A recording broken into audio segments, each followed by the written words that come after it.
In this video, I'm going to show you how to remove and replace the rack and pinion or steering gear unit on your Hyundai Santa Fe. Now this repair should work for you if you have a 2001 to 2006 Hyundai Santa Fe.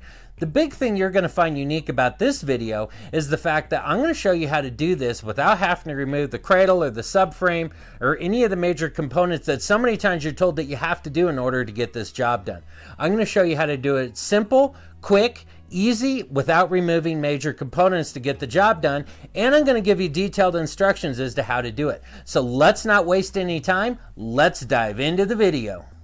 The first thing we're going to want to do is disconnect the negative from our battery. That way, in case we accidentally touch something as we're working here, we don't short anything out or cause an electrical problem. This post is a 10 millimeter, the nut on here. I just loosened that up off of there, and we'll go ahead and we're just going to tuck this kind of down over here off to the side so that way it can't accidentally come back.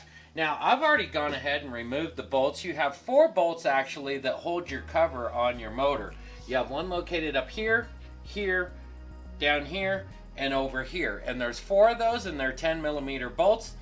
I've taken the liberty of removing those, but once you take those out, this basically will just lift up and off, and you have that hole there that goes around your fill cover, and you now have access down to the motor below. It'll just help us as we work with our power steering lines and do some work over along in here.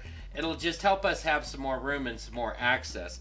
Now the next thing I'm going to do is get all the power steering fluid that I can out of my reservoir so I have minimal leakage down below when I disconnect my lines. Now you have a couple of ways that you can do that. You can get like a suction type device that you could actually put down inside your power steering reservoir here that would suck that fluid out. One of the things that I like to use when I'm doing something like this is a pneumatic brake bleeder, and I'll put a link down below in the description so you can get one of these. They run about 20-25 bucks. This is a fantastic tool to have. They're not only great for bleeding brakes, but in a case like this one, what I can do is I can actually just take this tube, I can put this down inside the power steering reservoir like this, and once I connect my air line up to it, I can just pull this trigger and it will suck all of the fluid right out of this reservoir. It's neat, it's clean. I can easily pour this into a container that I can then take back to the parts store to recycle. This is a great all-around tool. I use it for all sorts of different things.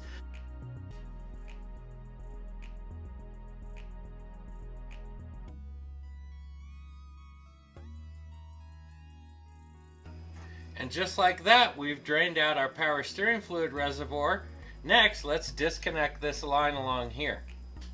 Now, we're just going to compress our clamp and slide it back onto the tube.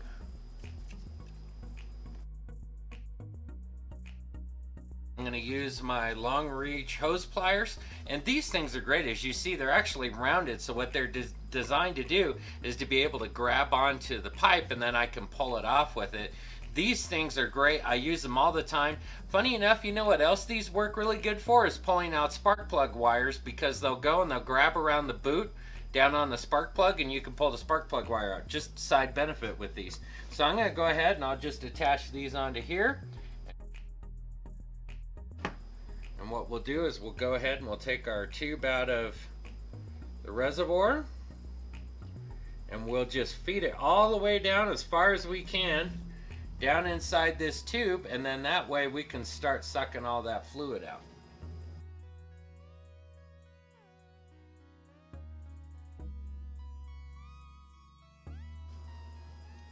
And now we've been able to clear out all the fluid out of that line. So before we continue on with our work, what we want to do is secure the steering wheel, so as we disconnect all of our steering components down below, we don't have our steering wheel move. Now once you pull your rack and pinion out, if your steering wheel moves, you can break your clock spring and then you're doing another repair. So we want to secure this now. The easiest and best way to do that is slide your seat forward just a little bit and then take your seat belt like so and pull it all the way out. Run it through the bottom here, then bring it back up through over here like this, and then just keep kind of pulling on it, bring it over and plug it into the seatbelt latch on the other side. Once you've done that, then slide your seat back and lock it into position. And now your steering wheel won't turn or move while you do your repair. You also want to make sure, by the way, when you do this, that your front wheels, that your wheels are facing forward and your steering wheel is centered. That way, when you put all your components back together, you know where everything's going to go and everything's nice and straight, rather than having your wheels turned a bit at an angle. Now it's time for us to separate our universal joint and our steering column. So what we're going to do is you come in here and you'll see it's kind of right in here, but you're going to want to just kind of pull your carpet down. And now you have full access to where that joint is. That bolt is a 12 millimeter, and I have my ratchet set here. I'm just going to get inside of there. I have some extensions on here and loosen that up. Just like that. Then you're going to want to reach in and remove that bolt. Once you've done that, sometimes you can just lift it. Yeah, there we go. You just lift it. Trying to keep my hands out of the way. Let me do this. Let me use a pry bar so it's easier for you to see. So I can just take my pry bar and you basically just lift that up like so. And there you go. The next step in our process is we want to remove our tie rods here, and basically you're going to have a retaining clip, a little cotter pin down in here, and you'll basically just bend those back straight. Now these are on the back side, so unfortunately you can't see those. Now I got that straightened out, and then they'll push right out back here. I don't know if you can see this coming out right here. This here's your cotter pin, and it's inside that castle nut. So there's your cotter pin. We have that out. Now what we want to do is take off our castle nut that's down here. This is a 17 millimeter, and we'll go ahead and remove that now. Hopefully my rigid impact here should do the job for us. Wow, just like that. I love this tool, by the way. This thing is great. So now that that's done, we need to get that loosened up. Naturally, it's not. So what you'll do is you're going to take like a mallet and you're going to beat on it right here. And what'll happen is eventually that thing's just going to pop right out of there. Hopefully it'll do it for us here this time. And just like that, it pops it loose. We can now set that off to the side. We're onto the driver's side. We're going to do the same thing over here.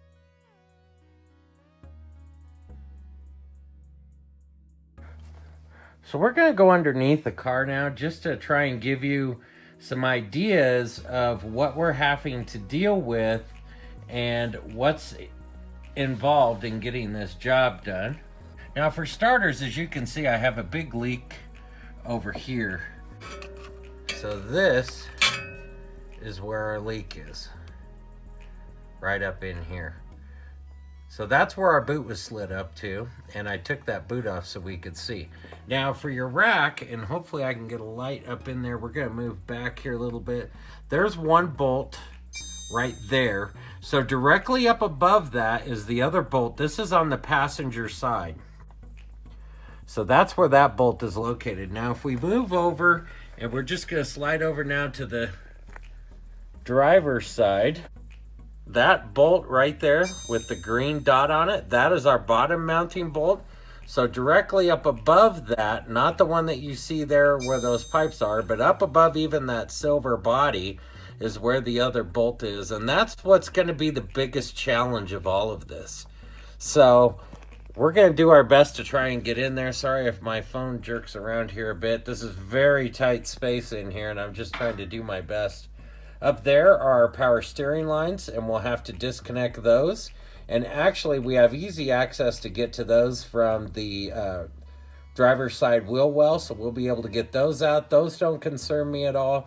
We're going to need to disconnect these lines here. So those lines that go up there are the lines that come up and go to this bracket right here.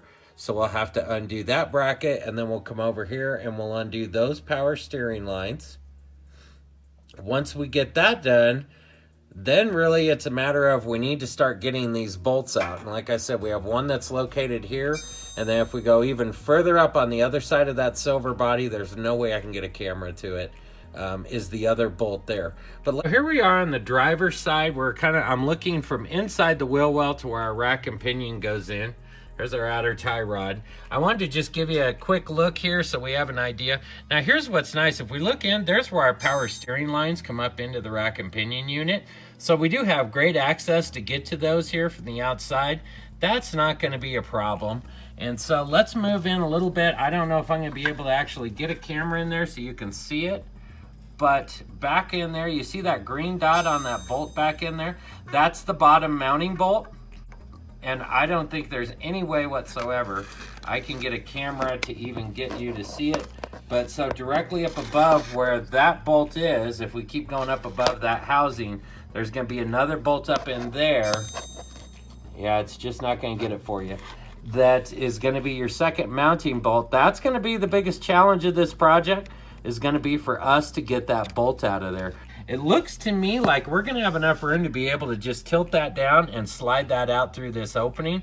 And I think we're going to be able to get away with having to drop the subframe on this. But that's certainly the biggest thing you want to try and avoid if at all possible.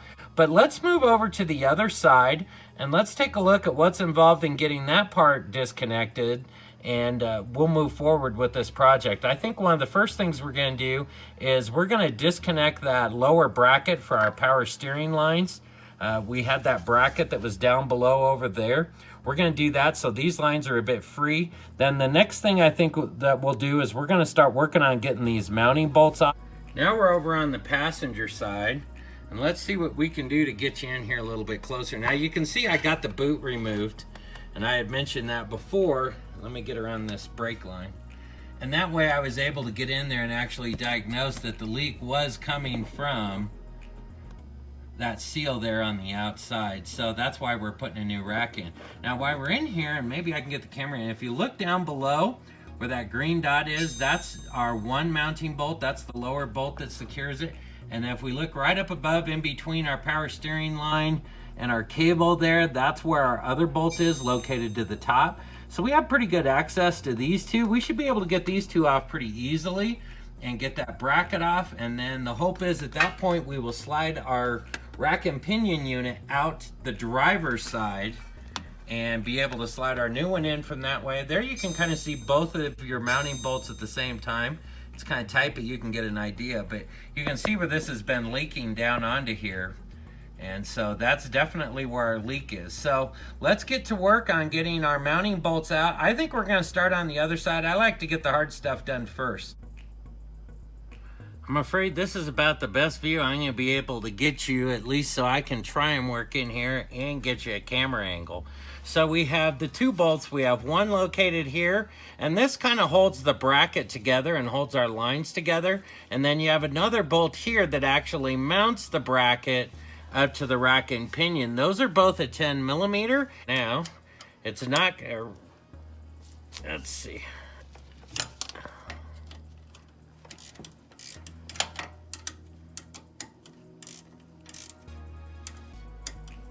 When I think about it, I think we may leave that unless we have to separate it. I think we're just going to go ahead and remove it, remove our mounting bolt.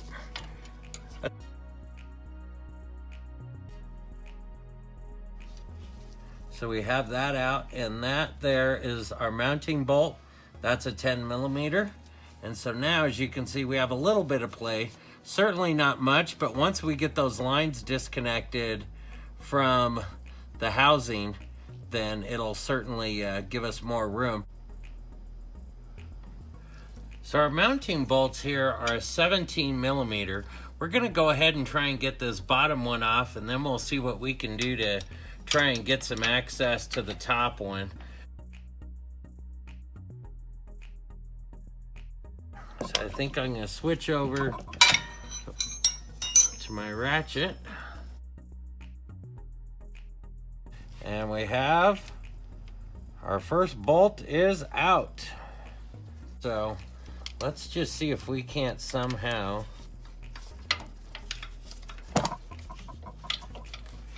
manage to get my hand and a socket in there.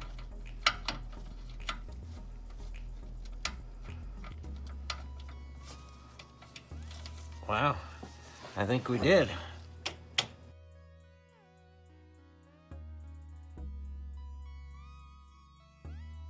And looky there. We have our top bolt out. Whew! That's a great victory right there. I had showed you earlier in the video, to get to this top bolt, I was fighting and trying to go up through the bottom, and as I was putting things back together this time, I discovered that it is way easier. If you'll see where my ratchet is lined up in here, you can actually go through with these power steering lines that go right there, disconnected. You can go right through here into the side, set your socket on there. Now I'm using a 17 deep socket, just with my long reach 3/8 ratchet. It's a low profile ratcheting wrench, and or my ratchet, sorry, and that just goes right over there to it. You have a much easier access to get to it. You can actually get some leverage on it, and you can really get to that much easier. So I'm going to recommend, rather than trying to go up from the bottom and fight it, remove your power steering lines if you want to initially, and you can get to it from the top. I think this is probably a bit easier. The downside to disconnecting your power steering lines first is you're going to have it dripping on you while you're trying to work. However, I think this may be easier for you in the long run. You can decide which one's up to you depending on the size of your hands and your arms. You can do it both ways. I've been trying for several minutes to try and figure out a way to get a light and my camera and my tool and my arm in this tall space, this small space. And this is about the only way I can figure it. So we're now over to the passenger side, and we're going to work on getting these bolts out. And I'm just coming up between the exhaust and the subframe here. And I'm just going to kind of set that on there like that, and we're going to see what we can do. I'm hoping we'll have enough play in my ratchet. We may not. That could be another issue. I only have like maybe an inch to move down there, and I'm thinking, there it goes.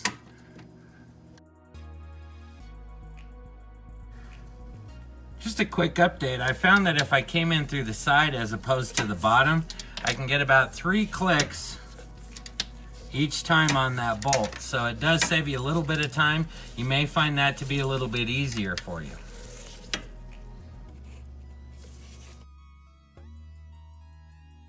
Our next challenge is getting to this top bolt, and there went our light right there.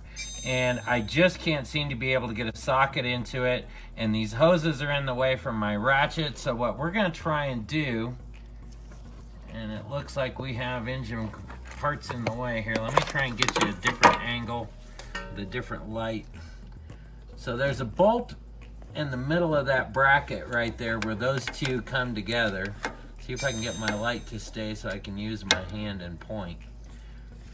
So it's like right here, and that's a 10 millimeter. So what I'm going to try and do is we're going to remove that nut off of there and move these lines out, and then hopefully that will be able to give me an angle to come straight through here with my ratchet, and we can get to that top bolt. So I've been messing with that top bolt for a little while now, and I've come to the conclusion that we're going to have to come up with a different solution. And I believe the best thing after looking through things, and that is going to be to remove our exhaust right here that goes back there. And I'm sorry, my light's kind of in the way.